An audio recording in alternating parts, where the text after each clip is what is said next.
Without cheese without cream എങ്ങനെ ഒരു അടിപൊളി പാസ്ത ഉണ്ടാക്കണം എന്ന് ഞാൻ ഇന്ന് നിങ്ങൾക്ക് പറഞ്ഞുതരും. ആൻഡ് ഇതിന് വേണ്ട ഇൻഗ്രീഡിയൻസ് ഭയങ്കര എളുപ്പമാണ്. കുറച്ച് വെജീസ് വേണം, ബട്ടർ വേണം, ഗാർലിക് വേണം, അതുപോലെ തന്നെ കോൺ വേണം. പിന്നെ പാസ്ത വെറൈറ്റിയിൽ ഒരുപാട് പാസ്ത ഉണ്ടെങ്കിലും ഞാൻ നിർത്തിയിരിക്കുന്നത് റൊട്ടീനി എന്നൊരു പാസ്തയാണ്. പിന്നെ സിമ്പിളാണ്. പാസ്ത വേവിക്കുക, അതുപോലെ തന്നെ അത് മാറ്റി വെക്കണമെന്ന് വെച്ച്, പിന്നെ ചിക്കൻ ഒന്ന് സോട്ട് ചെയ്തെടുക്കുക.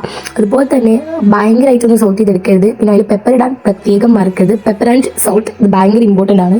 അതുപോലെ തന്നെ നമ്മൾ പാസ്തയൊക്കെ വേവിച്ചിട്ട് പിന്നെ ചിക്കൻ നമ്മൾ വേറെ പാത്രത്തിലേക്ക് മാറ്റും.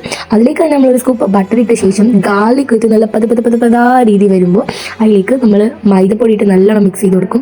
ദെൻ നമ്മൾ പാൽ ഒഴിച്ച് നല്ല ക്രീമി ആക്കി എടുക്കും ലൈക്ക് ദിസ്. എന്നിട്ട് നമ്മൾ ആ വെജീസ് ഒക്കെ നല്ലോണം സോൾട്ട് ചെയ്തെടുത്തിട്ട് അത് മാറ്റി വെച്ച് നമ്മൾ പാസ്ത ഇട്ട് ആ ക്രീമിലേക്ക് ഇട്ട് നല്ലോണം മിക്സ് ചെയ്യും. ആ മിക്സ് ചെയ്യലാണ് ഏറ്റവും കൂടുതൽ കാര്യം ഇരിക്കുന്നത്. ആ സമയത്ത് ഒന്ന് ഉപ്പ് നോക്കുന്നത് വളരെ നല്ലതായിരിക്കും. ദെൻ നമ്മൾ ആ സോൾട്ട് ചെയ്ത് വെച്ച ആ വെജീസ് ഒക്കെ കൂടി ഇട്ട് ഒരുമിച്ച് നല്ലോണം മിക്സ് ആക്കി എടുക്കും. ആ സമയത്ത് നമുക്ക് സ്പൈസ് ആയിട്ടുള്ള നമുക്ക് പെപ്പർ ഇടാൻ പറ്റും, നമുക്ക് ചില്ലി ഫ്ലേക്സ് ഇടാൻ പറ്റും. ഇങ്ങനെയൊക്കെ ഇട്ട് കഴിയുമ്പോൾ ഇതേപോലത്തെ അടിപൊളി യമി പാസ്ത നമുക്ക് ഉണ്ടാക്കാൻ പറ്റും. ആൻഡ് എല്ലാവരും ഇത് ഉണ്ടാക്കി നോക്കിയിട്ട് കമൻസിൽ പറയാം.